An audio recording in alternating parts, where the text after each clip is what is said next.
ఒక వ్యక్తి ఒక హాట్ ఎయిర్ బెలూన్లో తన స్నేహితుడిని కలవడానికని బయలుదేరతాడు.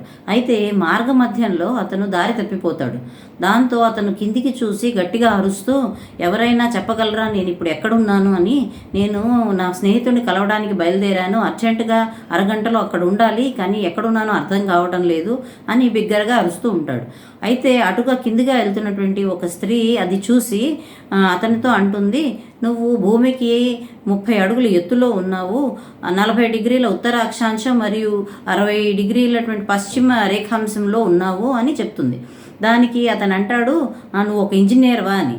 నీకెలా తెలుసు అంటుంది ఆ స్త్రీ. అయితే అతను అంటాడు, నువ్వు చెప్తున్న టెక్నికల్ ఇన్ఫర్మేషన్ చాలా బాగుంది, కానీ అది నాకు ఏ విధంగానూ ఉపయోగపడదు.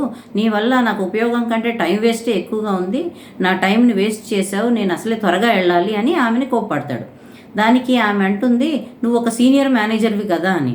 అయితే నీకెలా తెలుసు అంటాడు అతను. ఎందుకంటే నువ్వు ఒకళ్ళకి మాట ఇచ్చావు అరగంటలో వస్తానని, కానీ ఆ మాట ఎలా నిలబెట్టుకోవాలో నీకు తెలీదు, నువ్వు ఎక్కడికి వెళ్తున్నావో తెలీదు, ఎక్కడ ఉన్నావో తెలీదు, అలాగే నీకు ఎవరో ఒకళ్ళు కింద వాళ్ళు సహాయం చేస్తే తప్ప ముందుకు వెళ్ళడం రాదు. నువ్వు ఎత్తులో ఉన్నావే కానీ ఆ ఎత్తులో చేరుకోవడానికి నీ స్వయం కృషి ఏ విధంగానూ ఉపయోగపడలేదు.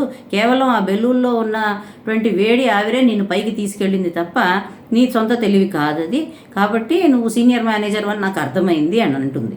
అయితే ఈ చిన్న కథలో ఉన్న నీతి ఏంటి అంటే, క్వాలిఫికేషన్లు పొజిషన్లు అనేవి చాలామందికి ఉంటాయి, కానీ క్వాలిఫికేషన్ పొజిషన్ ఉన్నంత మాత్రాన సరైన పరిజ్ఞానం ఉండాలి అని ఎక్కడా లేదు అని అర్థం.